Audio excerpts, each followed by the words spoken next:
A do të sjellë 6 gushti zgjedhjen e shumëpritur apo vendi do të hyjë përsëri në një kapitull të ri të krizës politike? Unë kam kënaqësinë që përmes një lidhje të drejtë për drejtë kemi edhe analistin politik Adrian Zeqiri, me cilin do të flasim në detaje. Përshëndetje, faleminderit shumë për kohën. Përshëndetje, faleminderit për ftesën. Kënaqësi të kemë në linjë të drejtë për drejtë, zotri Zeqiri. Atëherë, apo zvaritet qëllimisht formimi i institucioneve të Kosovës, apo kemi të bëjmë vërtet me një krizë politike? Po, unë mendoj se të dyjat janë të vërteta. Është e vërtet që jemi në një krizë politike në kuptimin që nuk ka marrëveshje politike për çështjen e presidentit, e cila mosmarrëveshje i solli edhe këto parë zgjedhje dhe ne ende jemi në këtë situatë edhe pas këtyre zgjedhjeve. Dhe të njëjtën kohë ka edhe zvarritje në kuptimin që lëvizjes vetëvendosje dhe partisë në pushtet nuk i ngutët çështja e themelimit dhe konstituimit të institucioneve, me vetë faktin që tani më kjo parti është në pushtet, ka mandat që të merr vendime, e ka edhe pozitën e ushtruesës së detyrës së presidentes, kështu që nuk është në ndonjë nguti të veçantë që të procedoj sa më shpejt me themelimin e institucioneve, e nuk është në një nguti të veçantë as për çështjen e presidentes, sepse e ka të siguruar këtë pozicion spaku deri në fund të tetorit. Por sa zgjat mund të mbetet vendi pa institucione të plota, zotri Zeqiri, nëse flasim nga pikpamja juaj, kuptohet? Po mendoj se konstituimi i kuvendit, nëse nuk kem ndonjë manovër procedurale, do të vazhdoj në mënyrë të rregullt, sepse lëvizja vetëvendosje së bashku me deputetët e komuniteteve jo serbe, jo shumicë, ka votat për zgjedhjen e kryeparlamentarit, dhe se kjo do të ndodhë, mendoj, pa ndonjë kështu pengesë. Gjithashtu, lëvizja vetëvendosje në koalicion me minoritetet jo serbe mund ta themeloj edhe qeveri, pa partitë opozitare, dhe se unë kam atë pritshmërinë që edhe kjo do të ndodhë kogja shpejt, po mandej mbetet e hapur çështja e presidentit, së paku deri në fund të tetorit, kur afati 6 mujor i ushtruesës së detyrës së presidentes të zonjës Haxhiu i kalan, dhe mandej nuk ka mundësi që ky afat të shtyhet më tutje. Do të thotë, përderisa kryeministri mund të jetë në ndërheqje dhe në detyrë për një afat pa caktuar, për çështjen e presidentit, Kushtetuta e Republikës së Kosovës e parasheh vetëm 6 muaj ditë, dhe mas 6 muaj dite, nëse nuk ka president të ri, vendi duhet të shkojë në zgjedhjet e jashtëzakonshme të radhës. Dhe ashtu që jemi të e pa, mungon një konsenzus politik për një emër konsensual të presidentit, dhe se shansat janë shumë të mëdha që ne prapë të shkojmë në zgjedhje të jashtëzakonshme dikun ka nëntori ose më mirë dhjetori, sepse janë 45 ditë, kështu që do të jetë dikun fundi dhjetorit ose pjesa 2 të dhjetorit, ku zgjedhjet e radhës mund të organizohen. Po sa dëm i kushton kjo Kosovës, zotri Zeqiri? Po Kosova ka dëmi vetëm se është shkaktuar që 2 vite Kosova nuk ka institucione, do të thotë, të vendit. Jemi në një amulli dhe mjegulli institucionale që 2 vite po bëhen. Kështu që dam tani më i jashtëzakonshëm është shkaktuar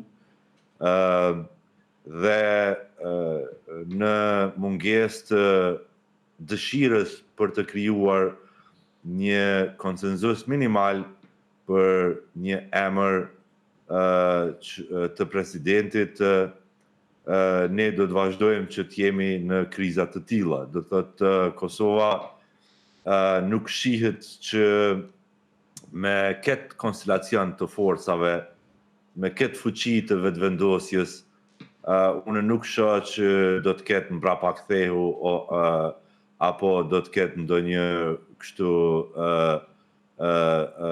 kthim kualitativ në mënyrën e udhëheqjes dhe të bërjes politik, sidomos prej lëvizjes vetëvendosje, sepse lëviza vetëvendosje i ka të gjitha levat dhe veglat, procedurat kushtetuese që ta bën një konsenzus të tillë.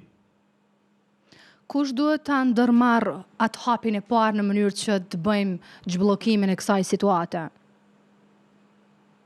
Hapi i parë është ajo parti që duhet ta bëjë hapin e parë, është partia e cila e ka të gjitha ingerencat dhe kompetencat kushtetuese që ja jep kushtetuta si parti e parë, si parti që ka shumicën qeverisëse, si parti që kontrollon është në pushtet, që ta bëj këto hapa dhe që të mundohet të gjej një zgjidhje konsensuale me një ose dy parti të opozitës. Do thotë opozita nuk është që ka ingerenca kushtetuese që të dalë prej kësaj krize. Opozita mundet vetëm me ju nënshtru një partijës më të madhe apo mos me ju nënshtru partijës më të madhe.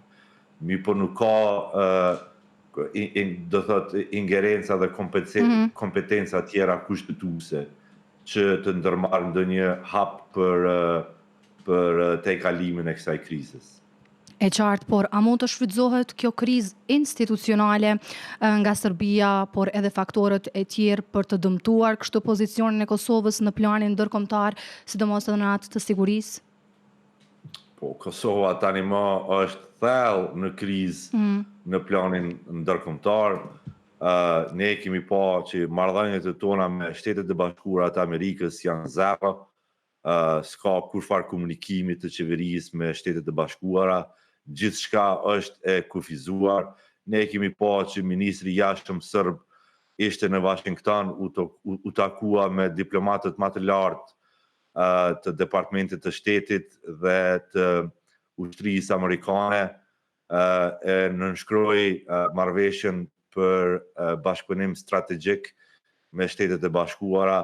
Do thotë ata kanë hecur larg në marrëdhëniet e tyre me Shtetet e Bashkuara. Njëjtë është edhe me Bashkimin Evropian. Do thotë i vetmi kontakt me Bashkimin Evropian është kur dikush prej Bashkimit Evropian vjen edhe i bën, do thotë, e çorton Kosovën për hapat që i ka ndërmarrë. Po nuk kem kurfar komunikimi me Bashkimin Evropian. Ne deri frikë me Bashkimin Evropian kemi qenë në sanksione. Kosova i ka humbë fondet për vitin 2024 dhe 2025. Do thotë tash është duke u mundu që do thotë të i ruan fondet për 2026. Do thotë ne jemi kërkonisht ai dami vishuba dhe sa më shumë që të zgjatë kjo, dami do të vazhdon të bëhet edhe më i madh. Zotëri Zeqiri, Ministri i Detyrës Punëve të Jashtme Glau Konjufca është shprehur optimist se me LDK-n mund të gjendet së shpejti një zgjidhje sa i përket të marrëveshjes për formimin e institucioneve të reja. Le të shohim bashkë këtë kronikë dhe më pas kthehemi dhe e komentojmë bashkë. Sa i përket Partisë Demokratike, është duk që nuk ka pasur shumë hapësirë për diskutim, me qenë se ata ndodhen pozicionet njëjta, mendojnë që presidenti duhet të jetë i PD-s.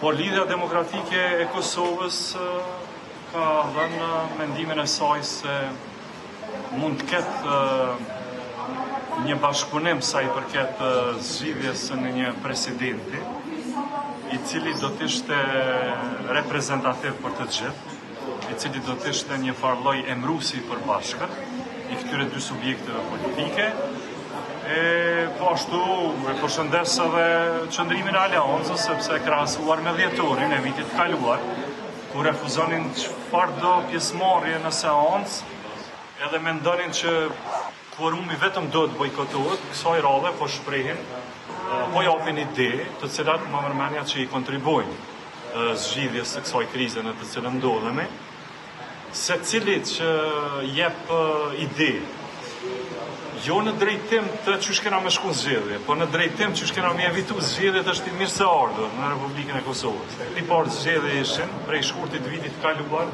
edhe kjo Kosovën me thonë të drejtën e ka lodhë dhe e ka dëmtu në kuptimin e përfaqësimit edhe në planin ndërkombëtar. Unë e kam shpreh shpesh këtë gjë.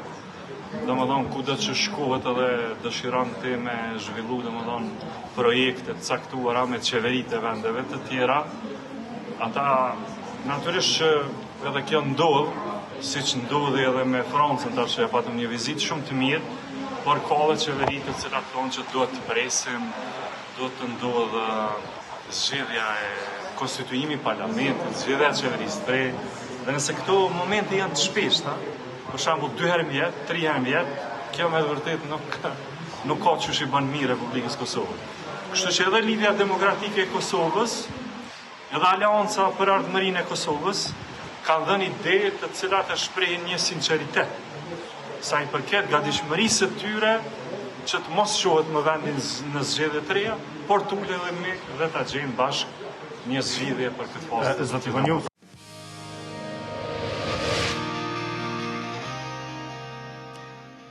Zotri Zeqiri, si e komenton këtë deklaratë të zotri Konjufca? Zoti Konjufca po shihet që është i vetëdijshëm për damën që është përjetu Kosova për mungesë të minimumit të konsenzusit politik. Zoti Konjufta përndryshe njihet si dikush që e kupton atë kompleksitetin e situatës politike. Po zoti Konjufta nuk është person që vendos për këtë çështje në lëvizjen vetëvendosje. Kemi zotin Kurti i cili vendos për këtë çështje. Dhe se prej zotit Kurti e kemi pa që nuk ka ndonjë gatishmëri që ti presë ose të mundohet të gjejë ndonjë konsenzus për këtë çështje. Edhe një herë zoti Kurti e ka komplet qeverinë nën kontroll, po ai dëshiron që ky kontroll të shtrihet edhe mbi zyrën e presidentit të Kosovës, po nuk i ka të edhe numra, kështu që kjo është këtu ku jemi. Do të thotë edhe një herë partia më e madhe, partia që e ka pushtetin, partia që i ka të gjitha levat kushtetuese është Lëvizja Vetëvendosje. Nuk janë parti tjera. Parti tjera mund me thonë po ose jo. Po gjithçka tjetër, mënyra se si zhvillohet dialogu, mënyra se kur ftohen partitë politike për konsultim, kush i fton partitë politike për konsultim, kush i ka votat më të mëdha në parlament, kush e ka shumicën në parlament, të gjitha këto janë tek partia Lëvizja Vetëvendosje, nuk janë tek parti tjera. Kështu që do thotë është e qartë se kush e mban përgjegjësinë dhe kush është ajo parti që mundet me ofru zgjedhje për këtë çështje. Po deri tash nuk kemi pa këtë gatishmëri, kemi pa diktat. Do thotë partitë opozitare duhet me përkra këtë kandidat. Partitë opozitare duhet me votu këtë kandidat.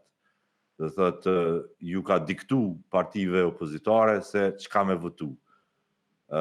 Po do thotë në demokraci nuk mundesh me diktu partive opozitare. Duhesh me ul, me bisedue në besim të mirë dhe më mundu me gjetë një zgjidhje kompromisi.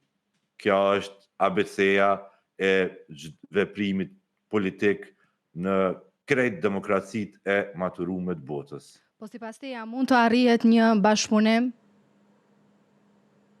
në mes të partive? Apo Ne urojmë? po shohim që kja është e pamundur, që 2 vjet kja ka qenë e pamundur. Unë nuk besoj që Zoti Kurti apo lëvizja vetëvendosje ka pas ndonjë ma kulpa edhe ta shpendroj krejt kursin politik. Shumë e qartë. Zotri Zeqirit, falenderoj shumë për kohën që ndat për emisionin e mesditës Horizonti mesditës dhe për informacionet që ndat edhe me shikuesit por edhe dëgjuesit tanë në këto momente. Faleminderit për ftesë.